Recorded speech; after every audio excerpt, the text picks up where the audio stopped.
Pen drive release ಹಿಂದೆ A ಮಂಜು ಕೈವಾಡ ಇದು ಮತ್ತೊಂದು ರೀತಿಯಾದಂಥ ಚರ್ಚೆಗೆ ಎಡೆ ಮಾಡಿಕೊಡ್ತಾ ಇದೆ.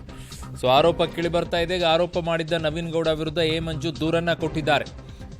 ಎಸ್ಐಟಿಗೆ ದೂರು ನೀಡಿದ ಈಗ ಶಾಸಕ ಎ ಮಂಜು ಅವರು ರಸ್ತೆಯಲ್ಲಿ ಸಿಕ್ಕ ಪೆನ್ ಡ್ರೈವ್ ನನಗೆ ಯಾಕೆ ಕೊಡಬೇಕು, ಎಸ್ಐಟಿ ದಿಕ್ಕು ತಪ್ಪಿಸೋಕೆ ಈ ರೀತಿ ಮಾಡ್ತಿರಬಹುದು, ಇದರ ಹಿಂದೆ ರಾಜಕೀಯ ಷಡ್ಯಂತ್ರ ಇದೆ ಅಂತ ಎ ಮಂಜು ಅವರು ಆರೋಪವನ್ನ ಮಾಡಿ ಈಗ ದೂರನ್ನ ಕೊಟ್ಟಿದ್ದಾರೆ.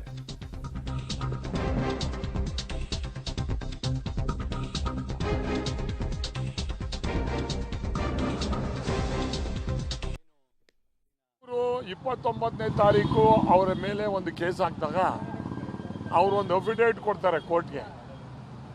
ನಂದಲ್ಲ ಫೇಸ್ಬುಕ್, ಇದು ಯಾರೋ ಹ್ಯಾಕ್ ಮಾಡಿಬಿಟ್ಟಿದ್ದಾರೆ, ಅದರಿಂದ ನನಗೆ ಬೇಲ್ ಕೊಡಿ ಅಂತೇಳಿ ಅವರೇನೆ ಹಾಕ್ತಾರೆ. ಅದು ರಿಜೆಕ್ಟು ಕೂಡ 8ನೇ ತಾರೀಕು ರಿಜೆಕ್ಟು ಕೂಡ ಆಗ್ತದೆ. ಬಹುಶಃ ಇದರಲ್ಲಿ ಅನ್ನಿಸ್ತದೆ ಅವನು ನವೀನ್ ಗೌಡ ಅಂತಕ್ಕಂಥದ್ದು ತಪ್ಪಿಸ್ಕೊಳ್ಳೋಕೆ ಸಲುವಾಗಿ, ಈ SITಯ ಒಂದು ಇದನ್ನು ದಿಕ್ಕು ತಪ್ಪಿಸೋಕ್ಕೆ ಸಲುವಾಗಿ, ಇನ್ವೆಸ್ಟಿಗೇಷನನ್ನು ತಪ್ಪಿಸೋ ಸಲುವಾಗಿ ಈ ರೀತಿಯಾದಂಥ ಹೇಳಿಕೆ ಮಾಡಿರ್ಬೋದು ಅಂತ ನನ್ನ ಭಾವನೆ. ಬಹುಶಃ ನನಗೆ ಅನ್ನಿಸ್ತದೆ ಇದರಿಂದ ರಾಜಕೀಯ ಷಡ್ಯಂತ್ರ ಇರ್ಬೋದು.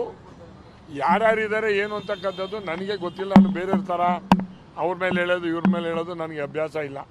ಅನ್ಲೆಸ್ ನನಗೆ ಫುಲ್ಲು ಕರೆಕ್ಟಾಗಿ ಗೊತ್ತಾಗೋವರೆಗೆ ನಾನು ಯಾರು ಹಿಂದೆ ಇದ್ದಾರೆ ಅನ್ನೋದನ್ನು ಹೇಳೋಕ್ಕೆ ನಾನು ಇಚ್ಛೆ ಪಡಲ್ಲ.